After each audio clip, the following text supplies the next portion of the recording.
तमाम পৃথিবী সৃষ্টির আগে আল্লাহ যেমন ছিলেন এখনো আল্লাহ তেমনই আছেন। तमाम পৃথিবী ধ্বংস হয়ে যাবে, পৃথিবী শেষ হয়ে যাবে, পৃথিবীর জায়গায় থাকবে না, আসমান ফেটে যাবে, জমিন তার ধৈর্য ছেড়ে দিবে, চন্দ্র সূর্য নক্ষত্র সব কিছু ভেঙ্গে চুরমার হয়ে যাবে।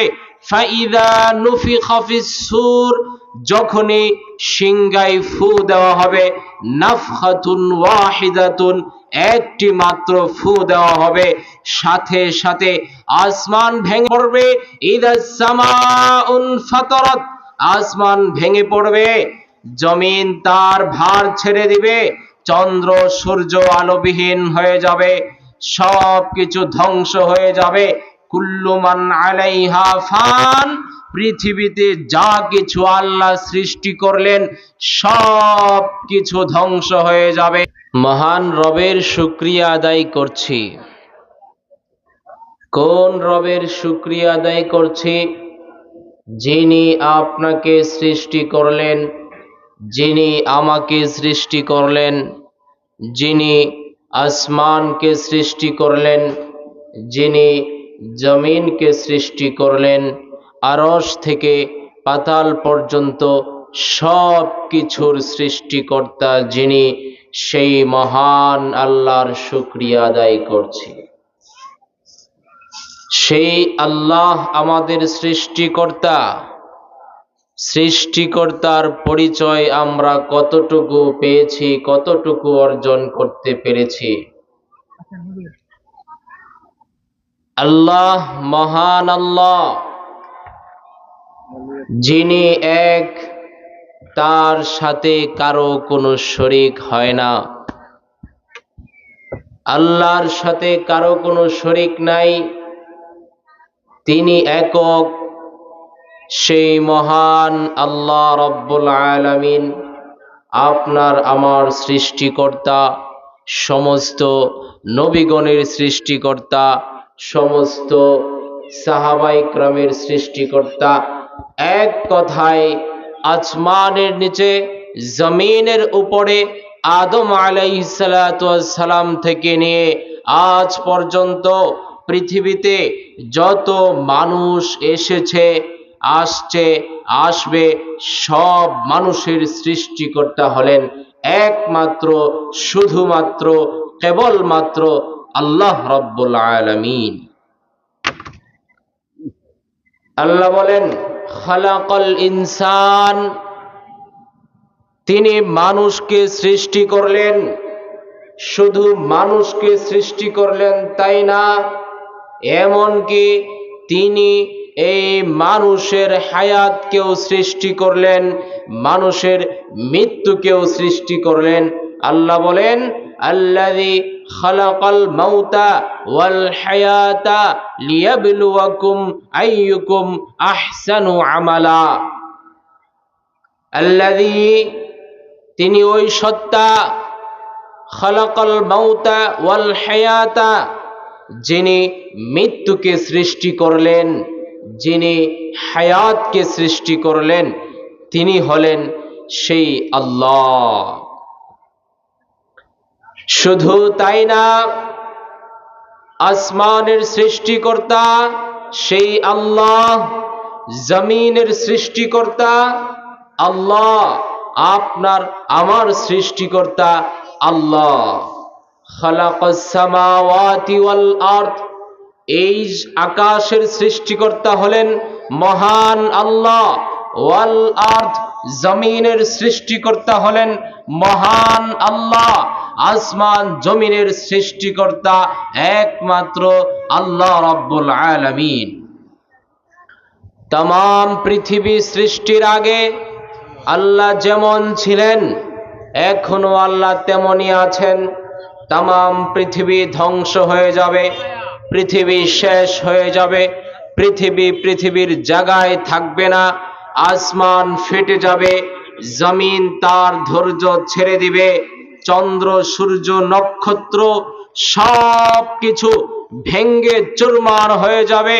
ফাইদা নুফিখা ফিস-সূর, যখনই সিংগায় ফু দেওয়া হবে, নাফখাতুন ওয়াহিদাতুন, একটি মাত্র ফু দেওয়া হবে, সাথে সাথে আসমান ভেঙে পড়বে। ইদাস সামাউন ফাতারাত, আসমান ভেঙে পড়বে, জমিন তার ভার ছেড়ে দিবে, চন্দ্র সূর্য আলোবিহীন হয়ে যাবে, সবকিছু ধ্বংস হয়ে যাবে। কুল্লু মান আলাইহা ফান, পৃথিবীতে যা কিছু আল্লাহ সৃষ্টি করলেন সব কিছু ধ্বংস হয়ে যাবে, থাকবেন শুধু একজন, তিনি কে? আল্লাহ শুধু থাকবেন, তিনি ছাড়া সব কিছু ধ্বংস হয়ে যাবে। পৃথিবী সৃষ্টির আগে তিনি যেমন ছিলেন এখনো আল্লাহ তেমনি আছেন। পৃথিবী ধ্বংস হয়ে যাবে, আল্লাহ সুবহানাহু ওয়া তাআলা তেমনি থাকবেন, শুরুবিহীন শেষবিহীন, দিক বেদিক মুক্ত, সাদৃশ্য মুক্ত। আল্লাহ আল্লাহই আছেন।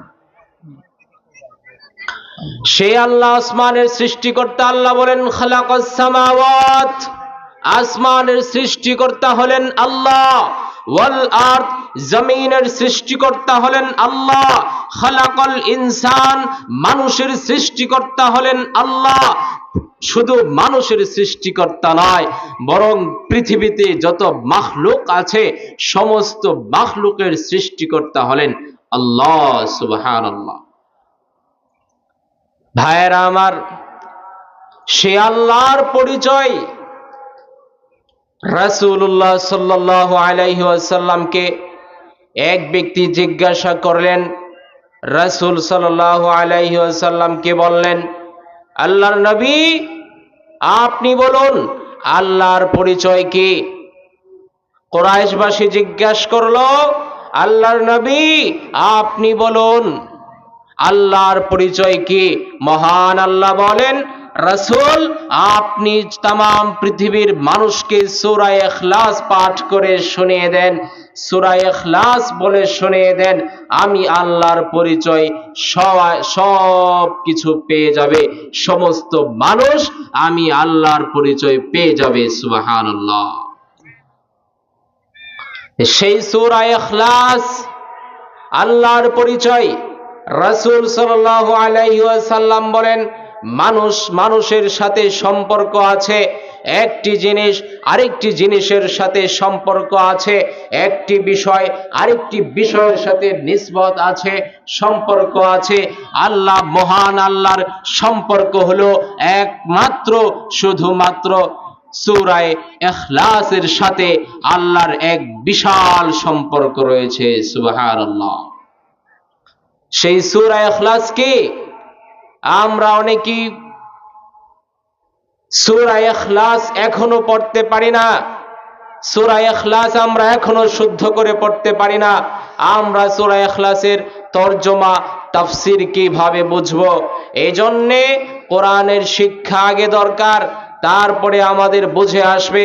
মহান আল্লাহ বলেন, কুল, নবী আপনি বলুন, শুনুন আপনি এই কথা বলে দিন, আল্লাহু আহাদ, আল্লাহ হলেন এক, তিনি ছাড়া আর কোনো মাবুদ নাই। এরপরে আল্লাহ বলেন আল্লাহুস সামাদ, আল্লাহ হলেন অমুখাপেক্ষী। অমুখাপেক্ষী শব্দের অর্থ হলো যা অন্যের উপর, অন্যের সাহায্যের উপর নির্ভরশীল হয়, তাকে বলা হয় মুখাপেক্ষী। আল্লাহ কোনো কাজ করার জন্য পৃথিবীর কোনো মানুষের কাছে তেনার সাহায্যের প্রয়োজন হয় না। তিনি কোনো কাজ করার জন্যে শুধু একাই যথেষ্ট, কোনো মানুষের কাছে তার পরামর্শ নিতে হয় না। সমস্ত কাজ করার জন্য ভালোভাবে কাজ কিভাবে করতে হবে, কিভাবে করলে মানুষের উপকার হবে, অপকার হবে, সব কিছু আল্লাহ নিজেই বুঝেন। তিনি কোনো কাজ করার জন্য পৃথিবীর কোনো মানুষের কাছে পরামর্শ নিতে হয় না। এরপরে আল্লাহ বলেন আল্লাহুস সামাদ, লাম ইয়ালিদ, তিনি কাউকে জন্ম দেয়নি। লাম ইয়ালিদ, তিনি কাউকে জন্ম দেয়নি, তার মানে আল্লাহর ছেলে মেয়ে নাই। তিনি ছেলে মেয়ে থেকে মুক্ত, তিনি ছেলে মেয়ে জন্ম দেওয়া থেকে পবিত্র। আল্লাহ বলেন লাম ইয়ালিদ, তিনি কাউকে জন্ম দেয়নি। যদি কোনো মানুষ বলে যে আল্লাহর পুত্র হলো ঈসা নবী, ঈমান থাকবে কি থাকবে না বলুন? ঈমান থাকবে? ঈমান থাকবে না। আল্লাহর কোনো ছেলে নাই, আল্লাহর কোনো মেয়ে নাই। যদি কেউ বলে ঈসা নবী আল্লাহর পুত্র, তার ঈমান থাকবে না। আল্লাহ পাক রব্বুল আলামিন হযরত ঈসা আলাইহিস সালামকে পিতা ছাড়া সন্তান দিয়েছেন। এটা আল্লাহ দেখালেন যে আমি আল্লাহ বাবা ছাড়াও সন্তান দিতে পারি, ঠিক কিনা? বাবা ছাড়া সন্তান দেওয়ার ক্ষমতা আল্লাহর আছে না নাই? বাবা ছাড়া সন্তান দিতে পারেন, সেই ক্ষমতার অধিকারী আল্লাহ। কথা সত্য, কোনো মিথ্যা নাই, পরিষ্কার কথা।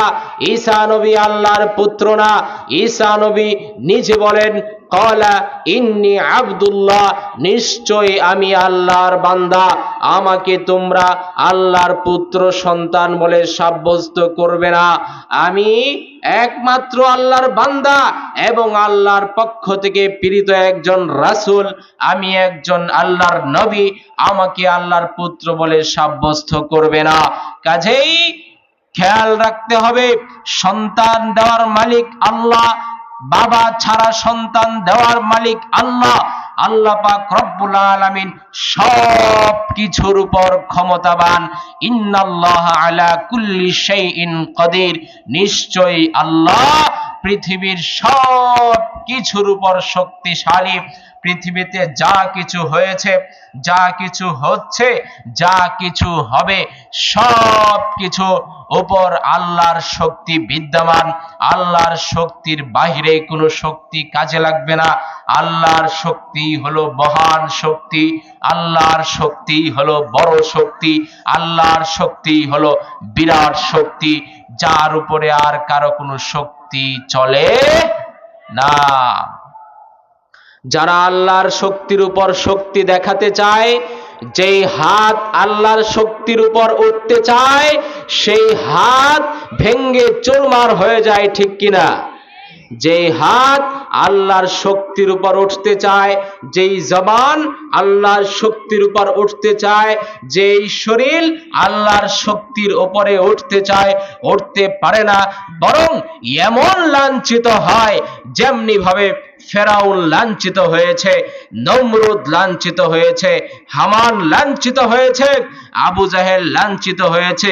লাঞ্ছিত হয়েছে কি হয় নাই? আল্লাহ নিজে পর্যন্ত তারা নিজেকে বড় খোদা বলে দাবি করেছে, আমি একজন বড় খোদা। ফেরাউন বলেছে আনা রব্বুকুমুল আলা, আমি তোমাদের বড় প্রভু। কিন্তু আজকে সে বড় প্রভুর পরিণতি কি হয়েছে? না, ফেরাউন কখনো বড় প্রভু হতে পারে না। একমাত্র আল্লাহই হলেন আমাদের বড় প্রভু, সবচেয়ে বড় প্রভু, সৃষ্টিকর্তা। তিনি ছাড়া আর কোনো সৃষ্টিকর্তা নেই। আবু জাহেল এত ক্ষমতার অধিকারী দেখাইল, সারা আরবের মানুষদেরকে বলেছে কেউ মুহাম্মদের কাছে যাবে না, যদি যাও আমি আবু জাহেল বিচার করব। সেই আবু জাহেলের বিচার ছোট ছোট দুই বাচ্চা করে দেখিয়েছে, ঠিক কিনা? যুদ্ধের ময়দানে দুইজন ছোট ছোট বালক সাহাবী বলেন, আমার দুই পার্শ্বে দুইটা বালক ছিল। একজনের নাম হলো মুআজ ইবনু আফরা, আরেকজনের নাম মুআওয়াজ ইবনু আফরা। দুইজন বালক ছিল। দুইজন বালক এক সাহাবীর দুই পার্শ্বে ছিল। এক সাহাবী, এক ছেলে, ওই আরেক ছেলে, দুই ভাই দুই পাশে দাঁড়ানো ছিল। দুই পাশ থেকে এক ভাই বলে উঠল, চাচা আপনি কি আবু জাহেলকে চেনেন? হাল তারিফু আবা জাহলিন, আপনি কি আবু জাহেলকে চেনেন? তখন সাহাবী জিজ্ঞাসা করলেন, তোমরা কি করবে? আবু জাহেল তোমাদের কি প্রয়োজন?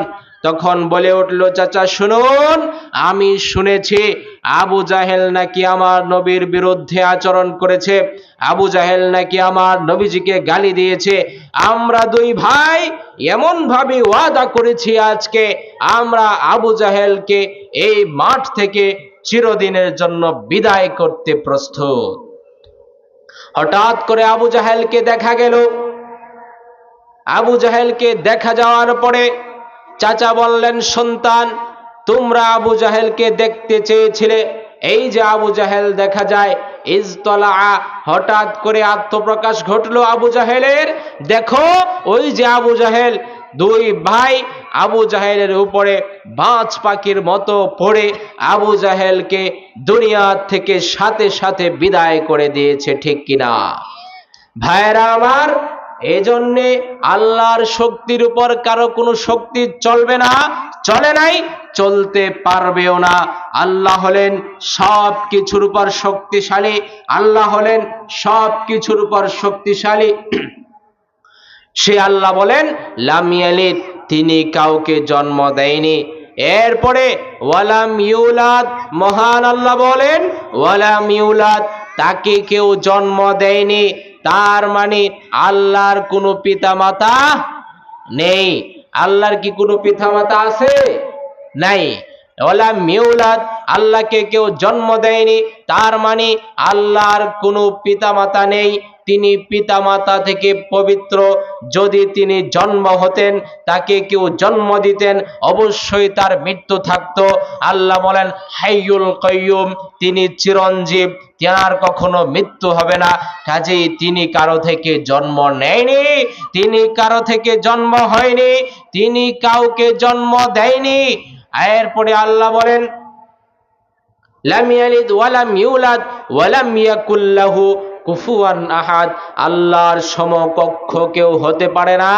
তিনি এমন বড় রব, এমন বড় মালিক, এমন বড় সৃষ্টিকর্তা। আল্লাহু আকবার, আল্লাহু আকবার। তার সাথে কারো কোনো তুলনা হয় না। তার সাথে পৃথিবীর কোনো প্রেসিডেন্টের তুলনা হয় না। তার সাথে পৃথিবীর কোনো দার্শনিকের তুলনা হয় না।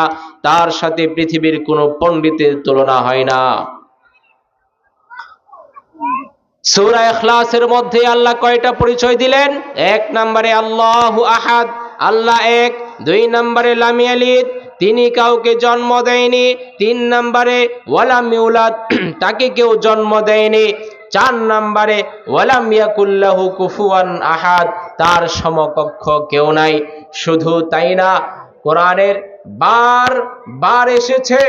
আপনারা কোরআন খুলুন, দেখুন, আল্লাহর পরিচয় পেয়ে যাবেন।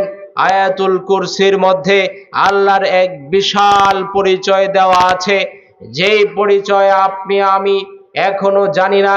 এখনো কেন আমরা শিখছি না, কেন বুঝছি না, কেন জানছি না? আমাদের ব্যর্থতা। যেদিন আজরাইল আমাদের সামনে চলে আসবে, সেই দিন শিখার আর কোনো সময় পাওয়া যাবে না।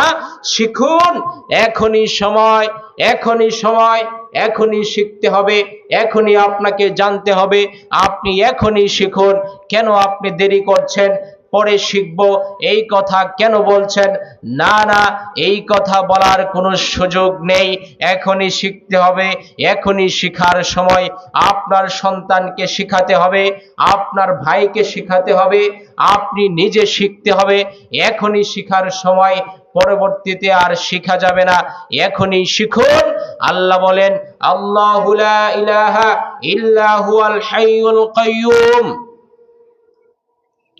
আল্লাহ তিনি আল্লাহ। আল্লাহু লা ইলাহা, লা ইলাহ, নেই কোনো ইলাহ, নেই কোনো মাবুদ, ইল্লাল্লাহ, আল্লাহ ছাড়া আর কোনো মাবুদ নেই। আল্লাহ এত কঠিন করে বললেন, আমি আল্লাহ ছাড়া আর কোনো ইলাহ নেই। আল্লাহর সাথে কাউকে শরীক সাব্যস্ত চলে না, চলবেও না। আল্লাহ বলেন লা তুশরিকু বিল্লাহি শাইআন, তোমরা আল্লাহর সাথে কাউকে শরীক করো না। আমি আল্লাহ শরীক বরদাস্ত করতে পারি না, কারণ আমি আল্লাহ সব কিছু দিলাম। আমি আল্লাহর খেলে, আমি আল্লাহর দেওয়া পানি ভোগ করলে, আমি আল্লাহর দেওয়া বাতাস ভোগ করলে, কিন্তু কেন আমি আল্লাহকে আল্লাহর সাথে শরীক সাব্যস্ত করলে এটা আমি আল্লাহ সহ্য করতে পারি না, আমি আল্লাহ এটা সহ্য করতে পারি না। কাজেই আল্লাহ বলেন লা ইলাহা ইল্লাল্লাহ, তিনি ছাড়া আর কোনো ইলাহ নেই, তিনি ছাড়া আর কোনো মাবুদ নেই, তিনি ছাড়া আর কোনো সৃষ্টিকর্তা নেই, তিনি ছাড়া আর কোনো রিজিক দাতা নেই, সব কিছুর সৃষ্টিকর্তা একমাত্র আল্লাহ।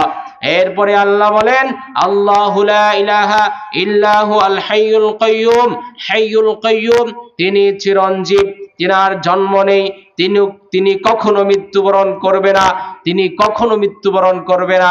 তিনি তামাম পৃথিবী সৃষ্টির আগে যেমন ছিলেন এখনো আল্লাহ তেমনই আছেন, পরেও আল্লাহ তেমনই থাকবেন। কাজেই আল্লাহর সাথে কাউকে শরীক করা যাবে না। এরপরে আল্লাহ বলেন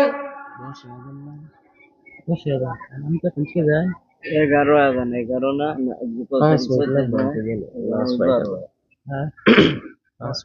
অসুবিধা নেই, বই এরপরে আল্লাহ বলেন আল্লাহু লা ইলাহা ইল্লাহু আল হাইয়ুল কাইয়ুম লা তাখুযুহু সিনাতু ওয়ালা নাওম, লা তাখুযুহু, আল্লাহকে স্পর্শ করতে পারে না, ধরতে পারে না। সিনাতুন মানে তন্দ্রা, আমাদের ভাষায় বলি অঙ্গাণু, সেই আল্লাহ কখনো অঙ্গায় না। ওয়ালা সিনাতু ওয়ালা নাওম, আল্লাহ কখনো ঘুমায় না, আল্লাহকে ঘুমেও স্পর্শ করতে পারে না। শুনুন, আল্লাহ ঘুমায় না, আল্লাহ তন্দ্রায়ও যায় না, আল্লাহ এভাবেই থাকেন, কিভাবে আছেন আল্লাহই ভালো জানেন। আমাদের এগুলো নিয়ে আলোচনা দরকার নেই, তবে আল্লাহ যেগুলো আমাদেরকে শুনিয়েছেন সেগুলো নিয়ে আমরা আলোচনা করব। এরপরে সিনাতু ওয়ালা নাওম লাহু মা ফিস সামাওয়াতি ওয়া মা ফিল আরদ, লাহু, তার জন্যে রয়েছে, কি রয়েছে, মা, যা, ফিস সামাওয়াত, আকাশের মধ্যে রয়েছে, ওয়া মা ফিল আরদি, জমিনের মধ্যে রয়েছে। আসমান এবং জমিনের মধ্যে যা কিছু রয়েছে সব কিছু কার জন্যে? আল্লাহর জন্যে। সব কিছু কার? আল্লাহর। পৃথিবীর জমিন কার? আল্লাহর। আল্লাহর দেয়া জমিনে একমাত্র শুধুমাত্র আল্লাহর আইন চলতে পারে, পৃথিবীর কোনো মানুষের বানানো আইন চলতে পারে না, ঠিক কিনা? একমাত্র আল্লাহর জমিনে আল্লাহর আইনই চলবে। ভাইরা আমার, এরপরে আল্লাহ বলেন লাহু মা ফিস সামাওয়াতি ওয়া মা ফিল আরদ মান যাল্লাযী ইয়াশফাউ ইনদাহু ইল্লা বিইذনিহি। আল্লাহ বলেন এমন ব্যক্তি কে আছে হাসরের ময়দানে আমি আল্লাহর সামনে দাঁড়ায়া, আমি আল্লাহর কাছে সুপারিশ করবে, ইল্লা বিইজনি, আল্লাহর অনুমতি ছাড়া, আল্লাহর সামনে দাঁড়ায়া কেউ কোনোদিন সুপারিশ করতে পারবে না। ওই কিয়ামতের ময়দান যেই দিন কায়েম হবে, তামাম পৃথিবীর সমস্ত মানুষ কিয়ামতের মাঠে উঠে দাঁড়ায় যাবে। আল্লাহ বলেন ওই কিয়ামতের ময়দানে দুনিয়ার সমস্ত মানুষগুলি দাঁড়ায় যাবে, উলঙ্গ অবস্থায় দাঁড়ায় যাবে, তাদের কৃতকর্মের হিসাব নেওয়া হবে। বাবা সন্তান থেকে পলায়ন করবে, সন্তান বাবা থেকে পলায়ন করবে। কঠিন একটা দিন আমাদের সামনে আসবে। আল্লাহ বলেন সূর্যটা মাথার আধাত উপরে চলে আসবে, মানুষগুলো ওই হাসরের ময়দানে বেহুশ হয়ে যাবে, আর কোনো উপায় তারা খুঁজে পাইবে না। ওই হাসরের ময়দান বড় ময়দান, কঠিন একটা দিন। সেই দিন আল্লাহ রাব্বুল আলামিনের কাছে সুপারিশ করার জন্য আল্লাহর অনুমতি ছাড়া পৃথিবীর কোনো মানুষ আল্লাহর কাছে সুপারিশ করতে পারবে না। একমাত্র শুধুমাত্র আল্লাহ পাক রব্বুল আলামিন যাকে ঘোষণা করবেন, যাকে অনুমতি দিবেন, গো তুমি আল্লাহর সামনে, আমার কাছে সুপারিশ করো, আল্লাহর অনুমতি নিয়া আল্লাহর সামনে দাঁড়া সুপারিশ করতে পারবে। আল্লাহর অনুমতি ছাড়া কোনো মানুষ সুপারিশ করতে পারবে না। লাহু মা ফিস সামাওয়াতি ওয়া মা ফিল আরদ মান যাল্লাযী ইয়াশফাউ ইনদাহু ইল্লা বিইذনি ইয়ালামু মা বাইনা আইদিহিম ওয়া মা খালফাহুম। আল্লাহ বলেন ইয়ালামু, আমি আল্লাহ জানি, আল্লাহ জানেন, মা বাইনা আইদিহিম, তোমাদের সামনে কি আছে, ওয়া মা খালফাহুম, তোমাদের পিছনে কি আছে। সামনে পিছনে, যদিও আমরা পিছনে দেখতে পারি না, সামনে তাকাইলে পিছনে দেখা যায় না, পিছনে তাকাইলে সামনে দেখা যায় না, ডানে তাকাইলে বামে দেখা যায় না, বামে তাকাইলে ডানে দেখা যায় না। কিন্তু আল্লাহ বলেন আমি আল্লাহ আমার সামনেও দেখি, পিছনেও দেখি, ডানেও দেখি, বামেও দেখি। বান্দা তুই যেখানেই থাকো না কেন, আমি আল্লাহ তোমাকে দেখতে পারি। আল্লাহ বলেন বান্দা তুমি যেখানে অবস্থান করো, আমি আল্লাহ সেখানেও দেখতে পারি। সমুদ্রের নিচে যদি একটা পিপীলিকা থাকে, এটিও আমি আল্লাহ দেখতে পারি। আমি আল্লাহর নজরের বাহিরে কোনো কিছু নাই, সব কিছু আমি আল্লাহর সামনে আমি আল্লাহ দেখতে পারি। তোমরা দেখতে পারো না, আমি আল্লাহ দেখতে পারি। ইয়ালামু মা বাইনা আইদিহিম ওয়া মা খালফাহুম, আল্লাহ বলেন আমি আল্লাহই জানি, আমি আল্লাহ জানি তোমাদের সামনে, তাদের সামনে পিছনে কি আছে, সব কিছু একমাত্র আল্লাহ জানেন। তিনি এমন রব, তিনি এমন দয়ার মালিক, আল্লাহু আকবার, যিনি সব কিছুর উপর ক্ষমতাবান। এই জন্যে আল্লাহ বলেন বান্দা দুনিয়ায় আসিয়া আমি আল্লাহর পরিচয় পাইয়া কবরে আসিও, অন্যথায় কবর বড় ভয়ঙ্কর। ওই কবরে দুনিয়ার সব মানুষ যাইতে হবে, এমন কোন মানুষ নাই মৃত্যুকে অস্বীকার করে। হিন্দু ব্যক্তিও বিশ্বাস করে মরতে হবে, খ্রিস্টানও বিশ্বাস করে মরতে হবে, বৌদ্ধ বিশ্বাস করে মরতে হবে, যে কোনো ধর্মের অনুসারী হোক না কেন সবাই বিশ্বাস করে মরতে হবে, মরতে হবে, কবরে যাইতে হবে। ওই কবরে যদি আল্লাহর পরিচয় না নিয়ে আসো, ওই কবরের অবস্থা কিন্তু ভালো না, ওই কবরের অবস্থা বড় কঠিন অবস্থা হবে। যেই কবরে একমাত্র আল্লাহ ছাড়া আর কোনো আপন কেউ হবে না। ওই কবরে বাবা সন্তানের সাথে যাবে না, সন্তান বাবার সাথে যাবে না। ওই কবরের অবস্থা বড় কঠিন। এজন্যে দুনিয়ায় থাকি আল্লাহর পরিচয় পাইয়া, আল্লাহকে চিনিয়া, আল্লাহকে ভালোবাসিয়া, পরিপূর্ণ আল্লাহর পরিচয় পাইয়া এরপরে কবরে যাইতে হবে। আল্লাহ পাক রব্বুল আলামিন আমাদের সকলকে আল্লাহর পরিচয় পাইয়া, আল্লাহর পরিপূর্ণ পরিচয় পাইয়া এরপরে কবরে যাওয়ার তৌফিক দান করুন। আমিন। ওয়া আখিরু দাওয়ানা আলহামদুলিল্লাহি রাব্বিল আলামিন।